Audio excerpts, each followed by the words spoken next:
अमीर आदमी और गरीब आदमी के बीच का बुनियादी फर्क यह है कि वे अपने डर का मैनेजमेंट कैसे करते हैं। मैं आज तक किसी ऐसे गोल्फ खिलाड़ी से नहीं मिला जिसने कभी कोई गोल्फ की बॉल ना खोई हो। मैं ऐसे प्रेमियों से भी नहीं मिला जिनका दिल कभी ना टूटा हो। और मैं आज तक ऐसे किसी अमीर आदमी से नहीं मिला जिसने कभी पैसा ना गवाया हो। रॉबर्ट कियोसाकी ने अपनी book rich dad poor dad में ऐसा क्यों कहा है, आइए जानते हैं। नमस्कार दोस्तों, योर पेज रीडर चैनल पर आपका स्वागत है। मैं हूं रविंद्र और आज आप इस वीडियो में देखने वाले हैं रॉबर्ट टी कियोसाकी द्वारा लिखित एक शानदार और life changing book rich dad poor dad का रिव्यू और शॉर्ट समरी। ये बुक आपको क्यों पढ़नी चाहिए, इसके लिए मैंने इस बुक के चैप्टर 7 के कुछ अंश आपसे शेयर करना चाहूंगा, जिसे सुनकर आप ये अंदाजा लगा लेंगे कि ये बुक आपके जीवन को कैसे पूरी तरह बदल सकती है। बुक के शीर्षक से ही आप समझ जाएंगे कि बुक हमें क्या बताना चाह रही है कि रिच डैडी और पुअर डैडी में क्या फर्क होता है। इस लेसन 7 का शीर्षक है बाधाओं को पार करना। अगर आपने रॉबर्ट के अमीर डैडी बनने के बताए लेसन 1 से लेकर 6 तक के वीडियोस को अगर नहीं देखा है तो मैं आपको सलाह दूंगा कि आप उन वीडियोस को पहले अवश्य देखें, नहीं तो आपको इस वीडियो में रॉबर्ट के बताए अमीर डैडी बनने के लेसन या फार्मूला को समझना मुश्किल रहेगा।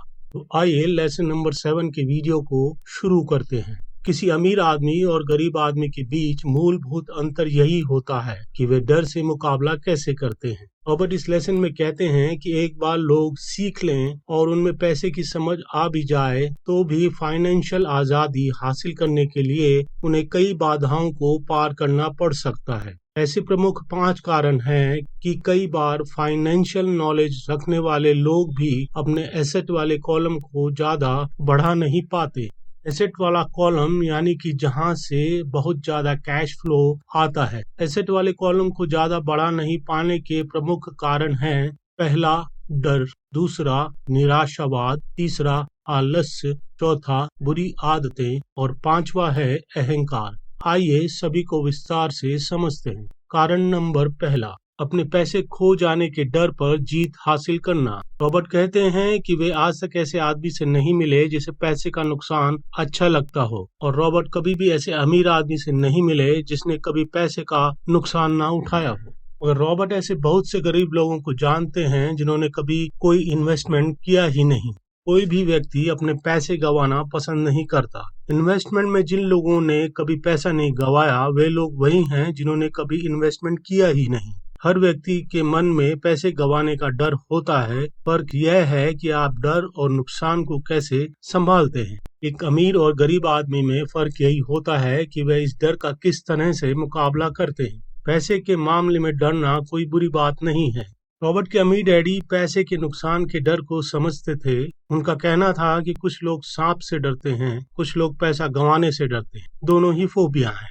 रॉबर्ट के अमीर डैडी कहते हैं कि अगर आप पैसे के इन्वेस्टमेंट के रिस्क से डरते हैं और चिंता करते हैं तो जल्दी ही बचत करना शुरू कर दें। इसलिए बैंक भी कम उम्र में बचत करने की सलाह देता है। जो व्यक्ति 20 साल की उम्र में बचत करना शुरू करते हैं और जो 30 साल की उम्र में बचत करना शुरू करते हैं, उनके बीच भारी अंतर होता है। अपने डर से उबरने का एक ही तरीका है कि आप जल्दी शुरुआत करें और चक्रवर्ती ब्याज या कंपाउंड इंटरेस्ट का फायदा उठाएं। यदि आपके पास इन्वेस्टमेंट करने के लिए ज्यादा समय नहीं बचा है या आप जल्दी रिटायरमेंट लेना चाहते हैं तो यह इस बात पर निर्भर करता है कि आप अपने इन्वेस्टमेंट के खोने के डर को कैसे संभालते हैं। रॉबर्ट कहते हैं कि उनके गरीब डैडी ने कुछ नहीं किया, वो तो बस इस इन्वेस्टमेंट के विषय को टालते रहे, और उनके अमीर डैडी इस मामले में टेक्सास सिटीजन्स के जैसे सोचने की सलाह देते थे। बड़ा दाव जीतो और बड़ा दाव हारो। हारने के प्रति आपका नजरिया ही मायने रखता है। टेक्सास वासी जब भी जीतते हैं तो वे अपने आप पर गर्व करते हैं, और जब वे हारते हैं तो वे बड़ी बड़ी बातें करते हैं। रॉबर्ट के जीवन में जीत अक्सर हारने के बाद हासिल हुई थी। रॉबर्ट कभी ऐसे अमीर आदमी से नहीं मिले जिसने पैसे ना गंवाए हों, लेकिन वे लोग हार के डर से पैसे इन्वेस्ट करना नहीं छोड़ते, जबकि मिडिल क्लास लोग पैसे गंवाने के डर के कारण पैसे के इन्वेस्टमेंट को इतना सेफ खेलते हैं कि वे अंत में हार जाते हैं। टेक्सास में एक कहावत बहुत मशहूर है, सब स्वर्ग जाना चाहते हैं लेकिन मरना कोई नहीं चाहता। ज्यादातर लोग अमीर बनने का सपना देखते हैं लेकिन पैसा खो जाने के डर से कभी कोई रिस्क नहीं लेते, इसलिए वे कभी अमीर नहीं बन पाते। अमीर डैडी रॉबर्ट और माइक को उनके टेक्सास ट्रिप की कहानियां सुनाया करते थे। रॉबर्ट कहते हैं कि उनके अमीर डैडी ने सैन एंटोनियो, जो कि टेक्सास का एक शहर है, के बैटल ऑफ अलामो के बारे में बताया। अलामो उन बहादुर लोगों की महान गाथा है जिन्होंने लड़ने का ऑप्शन चुना, जबकि वे जानते थे कि उनके पास जीतने की कोई संभावना नहीं है। एलमो की हार एक दुखद सैन्य पराजय थी, लेकिन टेक्सास वासियों ने इसे एक नारे में बदल दिया, एलमो को याद रखो, ताकि यह उन्हें जीतने के लिए प्रेरित करे। रॉबर्ट के अमीर डैडी जब भी कोई बड़ी डील करते समय नर्वस या डर महसूस कर रहे होते थे, तो वे रॉबर्ट और माइक को इसी कहानी को सुनाया करते थे। ये कहानी उन्हें ताकत देती थी कि कैसे पैसे के नुकसान को फाइनेंशियल जीत में बदला जा सकता है। अलेमो के लोगों ने हार को अपनाया और उसे एक टूरिस्ट डेस्टिनेशन के रूप में बदल दिया, जिससे आज करोड़ों की इनकम हो रही है। रॉबर्ट के अमीर डैडी बताते हैं कि टेक्सास वासी अपनी हार को दफन नहीं करते, वह उससे इंस्पिरेशन लेते हैं। लेकिन ये सिर्फ टेक्सास के लोगों का फार्मूला नहीं है, ये सभी जीतने वाले लोगों का फार्मूला है। अमीर डैडी जानते थे फेलियर उनको ज्यादा स्मार्ट और मजबूत बनाएगा। ये क्वालिटी ही रॉबर्ट के अमीर डैडी को विनर बनाती थी और दूसरों को लूजर। जीतने वाले हमेशा हार से प्रेरणा लेते हैं, पराजित मानसिकता वाले लोगों को हार पस्त कर देती है। रॉबर्ट कहते हैं यह वैसा ही है कि आप मोटरसाइकिल चलाना सीखना इसलिए नहीं छोड़ते क्योंकि आप गिरने से नहीं डरते, या अच्छा गोल्फर बॉल खो जाने के डर से गोल्फ सीखना नहीं छोड़ता। जॉन डी रॉकफेलर ने एक बार कहा था, मैंने हमेशा हर मुश्किल समय को अपॉर्चुनिटी में बदलने की कोशिश की है। यहाँ तक कि पर्ल हार्बर भी अमेरिका की बड़ी शिकस्त के बाद लाभ में बदल गया, क्योंकि इस घटना ने देश को विश्व शक्ति बनने के लिए मोटिवेट कर दिया। हार जीतने वालों का सबसे बड़ा सीक्रेट और फॉर्मूला है। यह वो राज है जिसे हारने वाले नहीं जानते। जीतने वालों का बड़ा राज यह है कि हार जीतने वालों को इंस्पिरेशन देती है, इसलिए उन्हें हार से डर नहीं लगता। ज्यादातर लोग पैसा गंवाने से इतना डरते हैं कि वे हार जाते हैं। वे लोग तो सिर्फ डुप्लेक्स हाउस के कारण ही दिवालिया हो जाते हैं, क्योंकि वे फाइनेंशियली बहुत ज्यादा सेफ गेम खेलते हैं और बहुत छोटे स्केल पर खेलते हैं। वे लोग बड़े घर और बड़ी कारें तो खरीद लेते हैं, लेकिन बड़े इन्वेस्टमेंट नहीं करते। आज के समय में ज्यादातर लोग इसलिए फाइनेंशियली स्ट्रगल करते हैं क्योंकि वे हार से बचने के लिए खेलते हैं। वे लोग अपने फाइनेंशियल प्लानर, बैंकर और स्टॉक ब्रोकर्स के पास जाते हैं और एक बैलेंस्ड पोर्टफोलियो खरीद लाते हैं। लेकिन यह जीतने वाला पोर्टफोलियो नहीं होता। बैलेंस पोर्टफोलियो बुरी चीज नहीं है, लेकिन यह पोर्टफोलियो बड़ी जीत हासिल करने में आपकी ज्यादा मदद नहीं कर सकता। रॉबर्ट कहते हैं, अगर आपके पास कम कैपिटल है और आप अमीर बनना चाहते हैं तो पहले फोकस्ड हो जाएं, बैलेंस्ड नहीं। बैलेंस्ड लोग कहीं नहीं पहुंच पाते। प्रोग्रेस करने के लिए आपको पहले अनबैलेंस्ड होना पड़ता है। थॉमस एडिसन बैलेंस्ड आदमी नहीं थे, वो फोकस्ड थे। और बिल गेट्स भी बैलेंस्ड नहीं थे, वे फोकस्ड थे। और डोनाल्ड ट्रम्प भी बैलेंस्ड नहीं थे, फोकस्ड थे। अगर आप में अमीर आदमी बनने की इच्छा है तो पहले आप अपने आप को फोकस्ड कर लें। अपने बहुत से अंडे को सिर्फ कुछ बास्केट में रख लें और वो ना करें जो गरीब और मिडिल क्लास के लोग करते हैं। वे लोग अपने कम अंडों को बहुत सी बास्केट में रखते हैं। अगर आप हार से डरते हैं तो बैलेंस्ड इन्वेस्टमेंट का रास्ता चुनें। और अगर आप रिस्क से नहीं डरते और रैट रेस से बाहर निकलना चाहते हैं तो यह सुनिश्चित कर लें कि आप अपने फेलियर का सामना कैसे करेंगे। अगर हार आपको मानसिक रूप से कमजोर बना देती है तो बेहतर होगा कि आप सेफ गेम खेलें, अपना जॉब करते रहें और बॉन्ड या म्यूचुअल फंड खरीदते रहें। याद रखें, इनमें भी रिस्क होता है, हालांकि ये ज्यादा सेफ होते हैं। रॉबर्ट कहते हैं कि सेफ गेम से आप अपने एसेट वाले कॉलम को बढ़ा सकते हैं। इसमें ज्यादा दिमाग नहीं लगाना पड़ता। अगर आप एसेट वाले कॉलम को तेजी से बढ़ाना चाहते हैं तो इसमें बहुत फाइनेंशियल नॉलेज की जरूरत होती है। इसमें आपको धीरज, हिम्मत और हार को झेलने की जरूरत होती है, और हार को जीत में बदलने की प्रबल इच्छा आप में होनी चाहिए। कारण नंबर 2, निराशा को पार करना। चाहे वो अपने आप पर शंका या डाउट करना हो या दूसरे लोगों की शंकाएं, ज्यादातर लोग डाउट और कंफ्यूजन की वजह से काम नहीं कर पाते। हम सभी में डाउट होता है, जैसे कि मैं स्मार्ट नहीं हूँ, या मैं बहुत ज्यादा अच्छा नहीं हूँ, वो मुझसे बेहतर है, वगैरह वगैरह। हमारे डाउट्स अक्सर हमें इनएक्टिव कर देते हैं, जैसे कि क्या होगा अगर मैं इन्वेस्टमेंट कर दूं और इकोनॉमी धाराशायी हो जाए, या क्या होगा अगर मेरा समय खत्म हो जाए और मैं पैसा ना चुका सकूं। दूसरे लोग भी हमें बिन मांगे सलाह देकर हमारे मन में डाउट्स को पैदा करते हैं, जैसे कि अगर यह इन्वेस्टमेंट इतना ही अच्छा है तो सभी लोग इसमें इन्वेस्ट क्यों नहीं करते।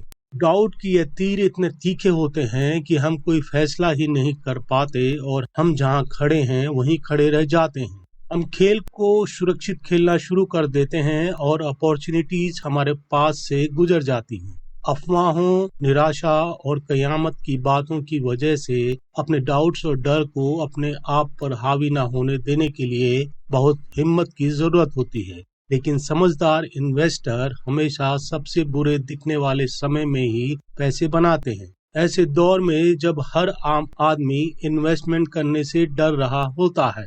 आम इन्वेस्टर इसलिए इन्वेस्ट नहीं कर पाता क्योंकि या तो वो मार्केट में अफवाहों से डाउट में होता है, या उनके पड़ोसियों या दोस्तों ने उनके मन में डाउट को पैदा किया होता है। इसके विपरीत स्मार्ट इन्वेस्टर खराब मार्केट की परिस्थितियों को एक अपॉर्चुनिटी की तरह देखते हैं और इन्वेस्ट करते रहते हैं, और कुछ समय पश्चात उन्हें इसका फायदा भी मिलता है। अपनी बात को रॉबर्ट अपने साथ घटी एक घटना से समझाने की कोशिश करते हैं। रॉबर्ट बताते हैं कि 1992 में उनका एक दोस्त रिचर्ड्स बोस्टन से उनसे मिलने फिनिक्स आया। रिचर्ड्स रॉबर्ट्स के स्टॉक्स और रियल एस्टेट में इन्वेस्टमेंट के काम से बहुत प्रभावित था। उस समय फिनिक्स के रियल एस्टेट मार्केट में मंदी चल रही। रॉबर्ट ने रिचर्ड्स को कैश फ्लो और कैपिटल बढ़ाने के लिए कुछ बढ़िया प्रॉपर्टीज दिखाई, जिसमें कि कैश फ्लो और पूंजी बढ़ने की अच्छी अपॉर्चुनिटीज थी। एक रिसोर्ट में एक एरिया खरीदने के लिए रॉबर्ट ने एक सेलिंग एजेंट से बात की, जिसे उस एजेंट ने दोपहर में रॉबर्ट को $42,000 में वह एरिया बेच दिया। उसी तरह से यह यूनिट उस समय $65,000 में बिक रहे थे। रॉबर्ट के दोस्त को यह फायदे का सौदा लगा। उत्साहित होकर उसने इसे खरीद लिया और बॉस्टन लौट गया। 2 हफ्ते बाद सेलिंग एजेंट का फोन रॉबर्ट को आया और उसने बताया कि उनका दोस्त उस डील से पीछे हट गया था। रॉबर्ट ने तुरंत कारण पता करने के लिए अपने दोस्त को फोन किया, तो रॉबर्ट के दोस्त ने रॉबर्ट को बताया कि इस डील के बारे में उसने उसके पड़ोसियों से बात की थी, और उसके पड़ोसियों ने उसे बताया था कि ये घाटे का सौदा है, क्योंकि उसके पड़ोसियों ने उसे बताया कि वो उसे ज्यादा महंगे में खरीद रहा है। तो रॉबर्ट ने अपने दोस्त रिचर्ड से पूछा कि क्या उसका दोस्त इन्वेस्टर है। रिचर्ड्स ने कहा नहीं। तो रॉबर्ट ने रिचर्ड से पूछा कि उसने पड़ोसी की एडवाइस क्यों मानी। तो रिचर्ड्स बात को घुमाने की कोशिश करने लगा। 1994 में फिनिक्स में रियल एस्टेट के मार्केट में उछाल आया और प्रॉपर्टी के दाम बढ़ने लगे, और रॉबर्ट को उस छोटे से घर से हर महीने $1,000 रेंट मिलने लगा। उसके पश्चात सर्दियों के पीक सीजन में $2,500 मिलने लगे। 1995 में इस घर की कीमत बढ़कर $95,000 हो गई। रॉबर्ट का दोस्त अगर सही डिसीजन लेता और इन्वेस्टमेंट कर देता तो वे भी उस रैट रेस से बाहर निकलने के प्रोसेस में शामिल हो जाता। आज भी रॉबर्ट का दोस्त रिचर्ड्स कुछ भी नहीं कर पाया है, और फिनिक्स की जैसी अपॉर्चुनिटी आज भी मौजूद है। आपको बस उसे पहचानना आना चाहिए। रॉबर्ट कहते हैं कि उन्हें रिचर्ड्स के पीछे हटने का ताज्जुब नहीं हुआ था, क्योंकि डाउट्स हमें ले डूबते हैं। रॉबर्ट अपनी बात को और अच्छी तरह समझाने के लिए दूसरा एग्जाम्पल देते हैं। रॉबर्ट बताते हैं कि वे अपने एसेट का कुछ हिस्सा सर्टिफिकेट्स एंड डिपॉजिट्स या फिक्स डिपॉजिट के बजाय टैक्स लियन सर्टिफिकेट में रखते हैं। इसमें रॉबर्ट हर साल उनके पैसे पर 16% कमाते हैं, जो कि बैंक के द्वारा दिए जाने वाले फिक्स डिपॉजिट के 5% इंटरेस्ट से ज्यादा है। ये सर्टिफिकेट रियल एस्टेट द्वारा सिक्योर होते हैं और स्टेट के कानून द्वारा प्रोटेक्टेड होते हैं, जो यकीनन बैंकों से ज्यादा बेहतर होते हैं। इन टैक्स लियन सर्टिफिकेट की एक ही समस्या है, आप इसे तत्काल कैश में नहीं बेच सकते। इसलिए रॉबर्ट उसे 2 से 7 साल की फिक्स डिपॉजिट्स मानकर चलते हैं। जब ये फॉर्मूला रॉबर्ट अपने किसी दोस्त को बताते हैं, खासकर उनको जिन्होंने अपना पैसा फिक्स डिपॉजिट में रखा है, तो लोग उनसे कहते हैं कि इसमें बहुत रिस्क है। उल्टे हुए लोग रॉबर्ट को ये सलाह देते हैं कि उसे ऐसा नहीं करना चाहिए। जब रॉबर्ट उनसे पूछते हैं कि उन्हें ये ज्ञान कहाँ से मिला, तो वे लोग दोस्त या निवेश मैगजीन का हवाला देते हैं। रॉबर्ट को हमेशा सबसे कम इनकम जो उनके इन्वेस्टमेंट से चाहिए होती है वो है 16%, जबकि अधिकतर लोग सिर्फ 5% पर ही संतुष्ट हो जाते हैं। इसलिए डाउट बहुत महंगा साबित होता है। रॉबर्ट कहते हैं कि यही डाउट ज्यादातर लोगों को गरीब बनाए रखता है और उनसे सेफ गेम खिलवाता है। रॉबर्ट के अमीर डैडी कहते थे कि डाउट और डर के कारण ही आदमी डाउट करने वाला बन जाता है। ऐसे लोग सिर्फ बुराई या किसी चीज में कमियां निकालते हैं, जबकि जीतने वाले लोग एनालाइज करते हैं। रॉबर्ट कहते हैं कि विनर्स हमेशा अपनी आंखें खुली रखते हैं और अपॉर्चुनिटीज को देख लेते हैं, जिन अपॉर्चुनिटीज को कोई दूसरा नहीं देख पाता। रॉबर्ट के अनुसार रियल एस्टेट फाइनेंशियल फ्रीडम चाहने वाले लोगों के लिए इन्वेस्टमेंट का शक्तिशाली माध्यम है। लेकिन जब भी रॉबर्ट इन्वेस्टमेंट के लिए लोगों से रियल एस्टेट का जिक्र करते हैं तो उनको यह सुनने को मिलता है, मैं टॉयलेट नहीं सुधारना चाहता। और इस वजह से अधिकतर लोग गरीब ही बने रहते हैं, क्योंकि वे डाउट करते हैं, एनालाइज नहीं करते।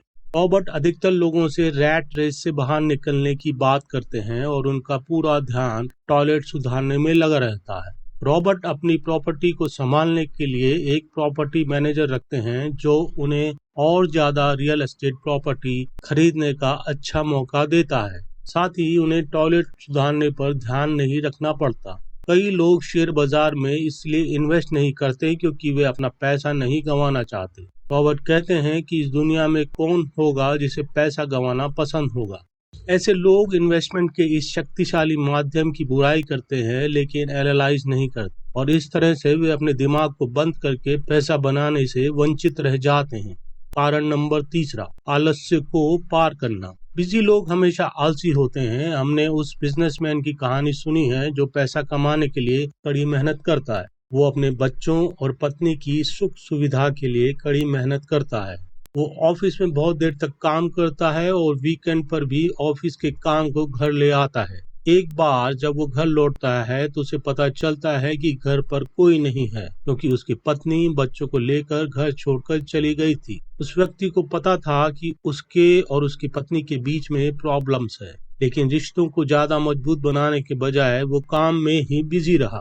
इस घटना से निराश होकर वो अपने काम के प्रति लापरवाह हो जाता है और उसके काम पर इतना बुरा असर पड़ता है कि उसकी जॉब चली जाती है। रॉबर्ट कहते हैं कि वे ऐसे कई लोगों को जानते हैं जो इतना ज्यादा बिजी हैं कि उनको अपनी प्रॉपर्टी की परवाह करने की भी फिक्र नहीं है, और कुछ तो इतने ज्यादा बिजी हैं कि उनको अपनी हेल्थ की भी चिंता नहीं है। यहाँ आलस्य का मतलब है बिजी बने रहना। तो इस आलस्य का इलाज क्या है? जवाब है थोड़ा सा लालच। हमारा पालन पोषण इस तरह से किया गया है कि लालच या इच्छा को बुरा माना जाता है। रॉबर्ट के बचपन में उन्हें ये बात हमेशा सुनने को मिलती थी कि मैं यह तुम्हारे लिए नहीं खरीद सकता। लेकिन रॉबर्ट के अमीर डैडी के विचार इस बारे में बिल्कुल उलट थे। वे चाहते थे कि उनके बच्चे उनसे यह पूछें कि वे किसी चीज को कैसे खरीद सकते हैं। उनका तर्क था कि ज्यादातर लोग जब ये सोचते हैं कि वे किसी चीज को नहीं खरीद सकते तो वे अपने दिमाग का दरवाजा बंद कर लेते हैं। इसके बजाय उनको उसका उल्टा सोचना चाहिए कि वे किसी चीज को कैसे खरीद सकते हैं। ऐसा सोचने से उनके दिमाग के दरवाजे खुल जाते हैं। सबसे इम्पोर्टेंट बात यह है कि मैं इस चीज को नहीं खरीद सकता, ये बात झूठी है और इंसान की आत्मा ये जानती है। जब आपका आलसी दिमाग ये कहता है कि मैं यह नहीं खरीद सकता तो उसके दिमाग के अंदर एक जंग छिड़ जाती है। आपकी आत्मा नाराज हो जाती है और आपके आलसी दिमाग को अपने झूठ पर अड़े रहना होता है। जब इंसान की आत्मा उससे कहती है कि चलो इस गरीबी से निकलते हैं या चलो अमीर बनने का प्रयास करते हैं, तो आलसी दिमाग कहता है कि अमीर लोग लालची होते हैं, या मैं इस झंझट में नहीं पड़ना चाहता, या यह सेफ नहीं है, या मेरा पैसा डूब सकता है, मैं बहुत मेहनत कर रहा हूँ, या मेरे पास पहले से ही बहुत काम है, मैं इसे नहीं खरीद सकता। इसमें लाचारी की भावना दिखती है। और इसके विपरीत मैं इसे कैसे खरीद सकता हूँ, इससे संभावनाओं, एक्साइटमेंट और सपनों की दुनिया खुल जाती है। इसलिए रॉबर्ट के अमीर डैडी रॉबर्ट और माइक को कुछ भी नहीं खरीद के देते थे। वे उनसे हमेशा पूछा करते थे कि तुम इसे कैसे खरीद सकते हो। रॉबर्ट कहते हैं जब उन्होंने रैट रेस से बाहर निकलने का फैसला किया तो उनके दिमाग में एक सवाल आया कि वे किस तरह से इस रैट रेस से बाहर निकल सकते हैं। ताकि मुझे दोबारा कभी जॉब या काम ना करना पड़े। और उनके दिमाग में जवाब और आइडियाज अपने आप आने लगे। सबसे मुश्किल चीज थी उनके गरीब डैडी की सीख, हम इसे नहीं खरीद सकते, जो उनके लालच को दबाने के लिए उनमें एक गिल्ट या अपराध बोध भरते थे। तो आप किस तरह से इस आलस्य से जीत सकते हैं? इसका जवाब है थोड़े से लालच से। आदमी को एक बार शांत दिमाग से बैठकर ये पूछना चाहिए कि मेरी जिंदगी कैसी होगी अगर मुझे फिर काम ना करना पड़े, या मैं क्या करूंगा अगर मुझे मनचाहा पैसा मिल जाए। इस थोड़े से लालच के बिना और कुछ बेहतर हासिल करने की इच्छा के बिना प्रोग्रेस नहीं हो सकती। हमारी दुनिया इसके लिए तरक्की करती जा रही है क्योंकि हम सभी एक बेहतर जिंदगी जीना चाहते हैं। नए आविष्कार इसलिए होते हैं क्योंकि हम किसी बेहतर चीज की इच्छा करते हैं। हम स्कूल जाकर मेहनत से इसलिए पढ़ाई करते हैं क्योंकि हम बेहतर बनना चाहते हैं। जरूरत से ज्यादा लालच बुरा होता है, लेकिन थोड़ा लालच आपको मोटिवेट कर सकता है। ये ही आलस का अच्छा इलाज है और गिल्ट लालच से बुरा होता है। कारण नंबर 4, बुरी आदतों से पार जाना। हमारी जिंदगी पर हमारी एजुकेशन से ज्यादा असर हमारी आदतों का पड़ता है। एक बार आर्नोल्ड श्वार्ज़नेगर की बॉडी को देखने के बाद रॉबर्ट के एक दोस्त ने कहा कि वो चाहता है कि उसकी बॉडी भी आर्नोल्ड के जैसी हो। उसके बाकी साथियों ने भी सहमति में सर हिला दिया। उनमें से एक ने कहा कि उसने सुना है कि शुरू में तो वो बहुत दुबला पतला था। ग्रुप के साथी ने कहा कि उसने भी सुना है कि आर्नोल्ड रोज जिम जाता है और उसने रोज जिम जाने की आदत डाल ली है। लेकिन ग्रुप के डाउट करने वाले आदमी ने कहा कि मुझे तो लगता है कि वो इसी तरह से पैदा हुआ था। आर्नोल्ड की बातें छोड़ो, चलो बियर पीते हैं। यह एक एग्जाम्पल है कि किस तरह आदतें व्यवहार को कंट्रोल करती है। रॉबर्ट कहते हैं कि एक बार उन्होंने अपने अमीर डैडी से अमीर लोगों की आदतों के बारे में पूछा था, तो उन्होंने इसका जवाब एक उदाहरण से दिया था। अमीर डैडी ने रॉबर्ट से पूछा कि तुम्हारे डैडी अपने बिल्स कब चुकाते हैं? रॉबर्ट ने जवाब दिया, हर महीने की पहली तारीख को। अमीर डैडी ने रॉबर्ट से दूसरा सवाल किया, क्या उनके पास सारे बिल चुकाने के बाद कुछ बचता है? रॉबर्ट ने जवाब दिया, बहुत ही थोड़ा। अमीर डैडी ने कहा, यही वो खास कारण है जिसके लिए उनको स्ट्रगल करना पड़ता है। उनकी आदतें बुरी हैं। तुम्हारे डैडी सबको पहले पैसे देते हैं और खुद को सबसे आखिर में पैसे देते हैं, और शायद आखिर में उनके पास कुछ भी नहीं बचता होगा। रॉबर्ट ने पूछा, तो आप क्या करते हैं? रिच डैडी ने जवाब दिया कि मैं बिल चुकाने पर पूरी तरह से विश्वास करता हूँ, लेकिन मैं सबसे पहले अपने आप को पैसा देता हूँ, यानी कि मेरे एसेट वाले कॉलम के लिए पैसे। रॉबर्ट ने पूछा कि तब क्या होगा जब आपके पास बिल्स चुकाने और गवर्नमेंट को पैसे देने के लिए पैसे कम पड़ जाएं, और इस तरह से तो गवर्नमेंट के लोग आपके पीछे पड़ जाएंगे, और आप ऐसा कैसे कर सकते हैं? इस डैडी ने कहा कि मैं यह नहीं कह रहा हूँ कि मैं गवर्नमेंट को पैसा नहीं दूंगा। सवाल कैसे का नहीं है, सवाल क्यों का है। रॉबर्ट ने पूछा कि आप ऐसा क्यों करते हैं? इस डैडी ने कहा, इंस्पिरेशन। खुद को पैसा देने के बाद मुझ पर टैक्स चुकाने और कर्ज देने वालों को पैसा देने का इतना ज्यादा प्रेशर होता है कि मुझे इनकम के दूसरे रास्ते खोजने ही पड़ते हैं। पैसा चुकाने का दबाव मेरी इंस्पिरेशन बन जाता है और इस दबाव के कारण ही मैं ज्यादा मेहनत करता हूँ। इसी दबाव ने मुझे ज्यादा फुर्तीला और स्मार्ट बना दिया है, और मैं भी अगर खुद को सबसे आखिर में पैसे देता तो मुझ पर कोई दबाव नहीं होता, और इस कारण मेरे पास भी कभी भी पैसा नहीं होता। रॉबर्ट ने पूछा कि अगर मैं खुद को सबसे पहले पैसा देता हूँ तो मैं फाइनेंशियली और मेंटली ज्यादा स्ट्रांग हो सकता हूँ। उनके अमीर डैडी ने सहमति में सिर हिलाया। रॉबर्ट ने कहा, अगर वे अपने आप को सबसे लास्ट में पैसे देते हैं तो वे भी फाइनेंशियली और मेंटली कमजोर हो जाएंगे। इसलिए बॉस, बिल वसूलने वाले और टैक्स वसूलने वाले और मकान मालिक जैसे लोग मुझे जिंदगी भर इधर से उधर ठोकरे मारते रहेंगे, सिर्फ इसलिए कि पैसों के बारे में मेरी आदतें अच्छी नहीं हैं। अमीर डैडी ने सहमति में सिर हिलाया। कारण नंबर 5, अहंकार के पार जाना। रॉबर्ट के अमीर डैडी कहा करते थे कि जो वे जानते हैं उसके कारण वो पैसे बनाते हैं, और जो वे नहीं जानते उसके कारण वे पैसा गवाते थे। अमीर डैडी ने कहा कि जब भी मैं अहंकार करता हूँ तो मैं पैसे गवाता हूँ, क्योंकि जब मैं अहंकार में होता हूँ तो मैं ओवर कॉन्फिडेंस के कारण जो मैं नहीं जानता उसकी इम्पोर्टेंस को नजरअंदाज कर देता हूँ।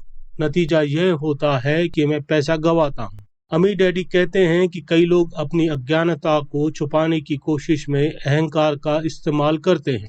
जब वे अकाउंटेंट या दूसरे इन्वेस्टर्स के साथ फाइनेंशियल स्टेटमेंट पर चर्चा करते हैं तो उनके साथ ऐसा अक्सर होता है। जब कुछ लोग शेखी बगार कर अपनी बात सही साबित करने की कोशिश करते हैं तो रिच डैडी कहते हैं कि वे तुरंत समझ जाते हैं कि जिस मुद्दे पर वे लोग बात कर रहे हैं उस विषय पर उनको कुछ भी ज्ञान नहीं है।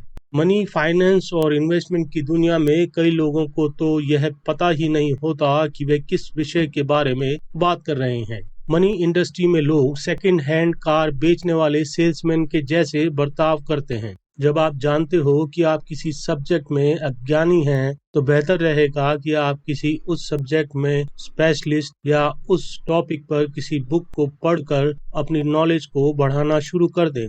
दोस्तों, इसी के साथ हमारा अमीर डैडी बनने के लिए रॉबर्ट का लेसन नंबर 7 यहीं समाप्त होता है। रॉबर्ट कियोसाकी द्वारा पैसे को लेकर समझाई गई लेसन नंबर 7 की कुछ महत्वपूर्ण बातें जो आपको जरूर जाननी चाहिए। नंबर 1, अमीर आदमी और गरीब आदमी के बीच बुनियादी फर्क यह है कि वे अपने डर को किस तरह से मैनेज करते हैं। नंबर 2, रॉबर्ट बताते हैं, मैं आज तक किसी ऐसे गोल्फर से नहीं मिला जिसने गोल्फ सीखने के लिए कोई गोल्फ की बॉल ना खोई हो। मैं किसी ऐसे प्रेमियों से नहीं मिला जिनका दिल कभी ना टूटा हो, और मैं आज तक किसी ऐसे अमीर आदमी से नहीं मिला जिसने कभी पैसा ना गंवाया हो। नंबर 3, रैट रेस से बाहर निकलना टेक्निकली आसान है। इसमें ज्यादा शिक्षा की जरूरत नहीं होती, लेकिन डाउट्स ज्यादातर लोगों को पंगु बना देते हैं। नंबर 4, मनी, फाइनेंस और इन्वेस्टमेंट के संसार में कई लोग जिन्हें जरा भी अंदाजा नहीं होता कि वे किस विषय के बारे में चर्चा कर रहे हैं। उम्मीद करता हूं कि इस वीडियो से आपके फाइनेंशियल नॉलेज में जरूर इजाफा हुआ होगा। अब मैं कुछ प्रश्नों को आपके लिए छोड़े जाता हूं और इस वीडियो का समापन करते हैं। क्वेश्चन नंबर 1, क्या आपने अपने जीवन में असफलता के डर का अनुभव किया है? क्या आप उस डर को जीत पाए थे और कैसे? क्वेश्चन नंबर 2, आप अपने जीवन में उन आलोचकों को कैसे संभालते जो आपको रिस्क लेने से डिस्करेज करते हैं, जबकि आपको विश्वास होता है कि आपके पास जीतने की अच्छी संभावना है? क्वेश्चन नंबर 3, क्या आप खुद को सबसे पहले पैसे देते हैं या अपने बिल्स पहले चुकाते हैं? अगर आप खुद को सबसे अंत में पैसे देते हैं तो इसे बदलने के लिए आप कौन से कदम उठा सकते हैं? आप अपने जवाब कमेंट बॉक्स में दे सकते हैं। अगर आप ये जानना चाहते हैं कि रॉबर्ट कियोसाकी ने इस बुक में अमीर डैडी बनने का 8वां सबक क्या बताया है तो इस चैनल को सब्सक्राइब कर लें और बेल आइकन के बटन को दबा दें ताकि आने वाले वीडियो का नोटिफिकेशन आपको मिलता रहे। और अगर आपने अमीर डैडी बनने के लिए रॉबर्ट कियोसाकी द्वारा बताए नियम 1 से लेकर 6 तक नहीं पता है तो आपको हमारे 1 से लेकर 6 तक के वीडियोस को अवश्य देखना चाहिए। उनके लिंक डिस्क्रिप्शन बॉक्स में दिए गए हैं। अगर आपको ये वीडियो अच्छा लगा है तो आप इसे लाइक और शेयर कीजिए ताकि मुझे ऐसे वीडियो बनाने का मोटिवेशन मिलता रहे। अगर आप कंप्लीट बुक पढ़ना चाहते हैं तो आप इसे खरीद सकते हैं, Amazon पर ये उपलब्ध है। लिंक डिस्क्रिप्शन बॉक्स में दिया गया है। अगर आप इस बुक की ऑडियो सुनना चाहते हैं तो ये कुकू FM पर उपलब्ध है, उसका भी लिंक डिस्क्रिप्शन बॉक्स में दिया गया है। इसी के साथ ये वीडियो यहीं समाप्त होता है दोस्तों। जय हिंद, वंदे मातरम।